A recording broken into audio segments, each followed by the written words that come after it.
अब हम आपको ये बताएंगे कि दुनिया के सबसे शक्तिशाली नेता और सबसे शक्तिशाली उद्योगपति की दोस्ती कैसे टूटी। आपने देखा होगा राजा और रंग की दोस्ती एक जमाने में हुआ करती थी। किससे आपने सुने होंगे, राजा और रंग की दोस्ती। दो राजाओं की दोस्ती भी हुआ करती थी, दो आम लोगों की दोस्ती भी हुआ करती थी। लेकिन एक शक्तिशाली नेता और एक शक्तिशाली उद्योगपति की जो दोस्ती है वो कितनी मुश्किल है, आज हम इस दोस्ती को आपके लिए डिकोड करेंगे। आज के ज़माने में दो बड़े लोगों के बीच दोस्ती बड़ी मुश्किल से होती है और ये दो शक्तिशाली दोस्त हैं। अमेरिका के राष्ट्रपति डोनाल्ड ट्रंप, जो दुनिया के सबसे शक्तिशाली नेता हैं, राष्ट्रपति हैं, और दुनिया के सबसे अमीर उद्योगपति इलॉन मस्क। सिर्फ 3 से 4 महीने पहले जब डोनाल्ड ट्रंप दूसरी बार अमेरिका के राष्ट्रपति बने, तब उन्होंने इलॉन मस्क को अपना सबसे खास दोस्त बताया था। लेकिन अब 4 महीने में ही इस दोस्ती में दरार आ गई है। इलॉन मस्क ने ट्रंप प्रशासन के डोज विभाग से इस्तीफा दे दिया है। यह वही विभाग है जिसे राष्ट्रपति ट्रंप ने सरकार के गैर जरूरी खर्चों और सरकार की फिजूल खर्ची को खत्म करने के लिए खास तौर पर बनाया था और इसके मुख्य सलाहकार और चीफ थे इलॉन मस्क। उन्हें स्पेशल गवर्नमेंट एम्प्लॉय कहा जाता था। लेकिन अब इलॉन मस्क ने अपनी सरकारी नौकरी से इस्तीफा दे दिया है और कहा है कि उनका काम समाप्त हो चुका है और अब वो अपने बिजनेस पर ध्यान देना चाहते हैं। हालांकि इस इस्तीफे के पीछे कई थ्योरीज चल रही हैं, जिनमें एक ये भी है कि इलॉन मस्क अपना काम ठीक से नहीं कर पाए और राष्ट्रपति ट्रंप से उन्हें ज़्यादा छूट नहीं मिल रही थी, काम करने की आज़ादी नहीं मिल रही थी।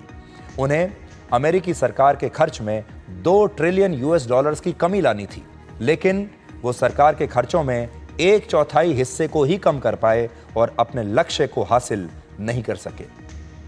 जब इलॉन मस्क राष्ट्रपति ट्रंप के प्रशासन का हिस्सा बने, तब कहा गया कि वो ट्रंप की ही तरह उद्योगपति से एक बड़े नेता बनना चाहते हैं।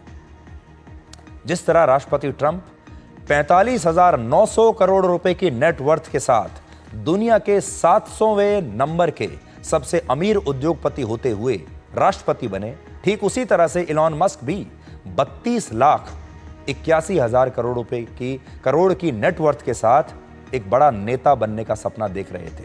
तो ये जो मैं आपको दिखा रहा हूं, वापस इस ग्राफिक पर आपको मैं ले जाना चाहता हूं। देखिए, बड़ी बात यह है, जब आप इसमें देखेंगे, डोनाल्ड ट्रंप एक नेता भी हैं और डोनाल्ड ट्रंप एक उद्योगपति भी हैं। इस बात को आप समझिए। डोनाल्ड ट्रंप पहले उद्योगपति थे, फिर राष्ट्रपति बन गए, और इलॉन मस्क दुनिया के सबसे बड़े उद्योगपति हैं, लेकिन अब वो नेता बनने का सपना भी देख रहे थे।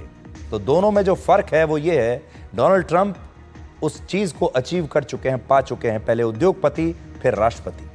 इलॉन मस्क राष्ट्रपति तो शायद ना बन पाए, लेकिन उन्होंने ये जरूर सपना देखना शुरू कर दिया था कि वो उद्योगपति तो बन गए इतने बड़े, लेकिन अब वो बड़े नेता भी बनना चाहेंगे।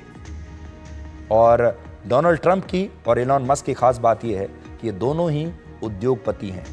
डोनाल्ड ट्रंप नेता तो हैं ही, साथ ही उद्योगपति भी हैं। दोनों की नेटवर्थ मैं आपको फिर से दिखाता हूं।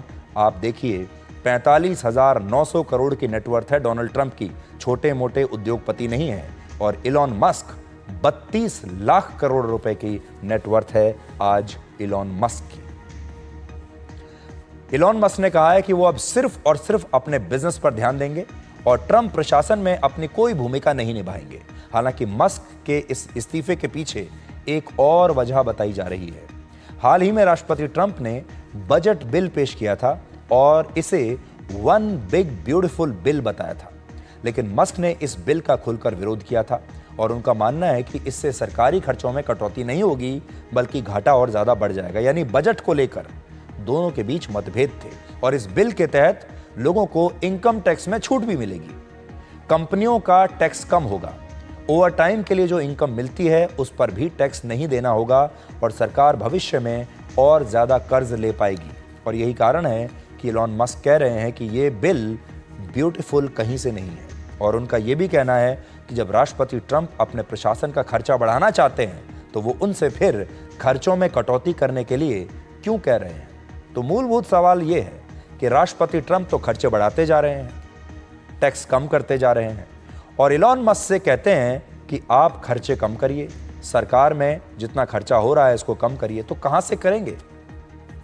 इस बिल के अलावा इलॉन मस्क चाहते थे कि यूएई में उनकी कंपनी को एआई डेटा सेंटर बनाने का कॉन्ट्रैक्ट मिल जाए, लेकिन जब राष्ट्रपति ट्रंप के यूएई दौरे पर यह कॉन्ट्रैक्ट इलॉन मस्क की कंपनी की जगह सैम ऑल्टमैन की कंपनी ओपन एआई को मिल गया, तो इससे भी इलॉन मस्क नाराज हो गए और इस दोस्ती में दूरियां आ गईं। और यह खबर भी हम अमेरिका के मशहूर अखबार न्यूयॉर्क टाइम्स के हवाले से आज आपको बता रहे हैं। तो देखिए, एक बड़ी बात यह है, जब दुनिया का सबसे बड़ा उद्योगपति दुनिया के सबसे बड़े नेता से दोस्ती करता है तो उसकी उम्मीद कुछ ना कुछ तो रही होगी।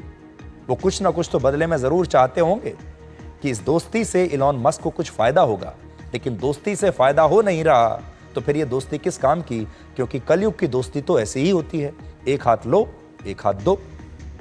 राष्ट्रपति ट्रंप के कुछ फैसलों पर इलॉन मस्क अपना विरोध पहले भी जता चुके हैं और ट्रंप के टैरिफ को लेकर भी इलॉन मस्क खुश नहीं थे और उन्होंने अमेरिका और यूरोप के बीच जीरो टैरिफ पर एक प्रस्ताव दिया था, लेकिन ट्रंप ने इस प्रस्ताव को माना नहीं, खारिज कर दिया। इसके अलावा अमेरिकी राष्ट्रपति डोनाल्ड ट्रंप के सामने इलॉन मस्क और उनके विदेश मंत्री मार्क रूबियो के बीच 6 मार्च को कैबिनेट मीटिंग में एक बहस हो गई थी और मस्क ने मार्को रूबियो पर आरोप लगाया था कि वो अपने डिपार्टमेंट में स्टाफ की कटौती नहीं कर पाए हैं। वैसे तो मस्क अब डोज को छोड़ चुके हैं और व्हाइट हाउस ने भी इसकी पुष्टि कर दी है। मस्क और ट्रंप की दोस्ती टूटने के पीछे एक बड़ा कारण मस्क को अपने बिजनेस में होने वाला नुकसान भी है, क्योंकि राजनीति के कारण नेता बनने के चक्कर में वो अपने बिजनेस पर ध्यान नहीं दे रहे थे, अपने कंपनियों में काम करना छोड़ चुके थे। टेस्ला के शेयर होल्डर्स ने इलॉन मस्क को एक चिट्ठी लिखी है जिसमें उन्होंने इलॉन मस्क से हफ्ते में 40 घंटे टेस्ला के लिए काम करने की गारंटी मांगी है। तो सोचिए, उनके शेयर होल्डर्स कह रहे हैं कि भाई हफ्ते में कम से कम 40 घंटे आप टेस्ला कंपनी में काम कीजिए। ये वो शेयर होल्डर्स हैं जो टेस्ला के 79 लाख शेयर्स होल्ड करते हैं। टेस्ला का प्रॉफिट वर्ष 2024 के मुकाबले 2025 में 71% कम हो चुका है और उनकी इलेक्ट्रिक गाड़ियों की बिक्री 13% कम हो गई है।